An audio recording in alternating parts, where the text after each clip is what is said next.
खबर दें आपको फैसलाबाद से। फैसलाबाद रोशनवाला पुलिस की जानिब से मंशियात फरोशों के खिलाफ कार्रवाई की गई। थाना रोशनवाला के SHO मलिक इमरान ने कार्रवाई करते हुए 3 किलो से जायद चर्स, 500 ग्राम आइस पकड़कर 2 मुलजमान को गिरफ्तार कर लिया। चर्स आल्टो कार के खुफिया खानों में छुपाई गई थी। दोनों मुलजमान को गिरफ्तार करके 2 अलग अलग मुकदमा दर्ज कर लिए गए हैं। पुलिस का कहना है कि चर्स रोशनवाला में फरोख्त के लिए लाई जा रही थी। SHO रोशनवाला मलिक इमरान इससे पहले भी जराइम पेशा अनासर के खिलाफ कार्रवाइयां जारी रखे हुए हैं। SHO मलिक इमरान का कहना था कि जराइम पेशा अनासर के खिलाफ कोई रायत नहीं बरती जाएगी और मेरे थाने में इगलयूसी और नाकाजात पर ड्यूटी करने वाले मुलाजमीन अपनी ड्यूटी में कोई कोताही या लापरवाही करेंगे तो इनके खिलाफ भी कानूनी कार्रवाई होगी।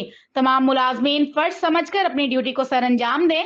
शहरियों की मालो जान की हिफाजत करना पंजाब पुलिस की अव्वलीन तरजीह है। एक बार फिर आपको बताते चले, अहम खबर दें आपको फैसलाबाद से। फैसलाबाद रोशनवाला पुलिस की जानिब से मंशियात फरोशों के खिलाफ कार्रवाई की गई। थाना रोशनवाला के SHO मलिक इमरान ने कार्रवाई करते हुए 3 किलो से जायद चर्स, 500 ग्राम आइस पकड़कर 2 मुलजमान को गिरफ्तार कर लिया। चर्स आल्टो कार के खुफिया खानों में छुपाई गई थी। दोनों मुलजमान को गिरफ्तार करके 2 अलग अलग मुकदमा दर्ज कर लिए गए हैं। पुलिस का कहना है कि चर्स रोशनवाला में फरोख्त के लिए लाई जा रही थी। SHO रोशनवाला मलिक इमरान इससे पहले भी जराइम पेशा अनासर के खिलाफ कार्रवाइयां जारी रखे हुए हैं। SHO मलिक इमरान का कहना था कि जराइम पेशा अनासर के खिलाफ कोई रायत नहीं बरती जाएगी और मेरे थाने में इगलयूसी और नाकाजात पर ड्यूटी करने वाले मुलाजमीन अपनी ड्यूटी में कोई कोताही या लापरवाही करेंगे तो इनके खिलाफ भी कानूनी कार्रवाई होगी।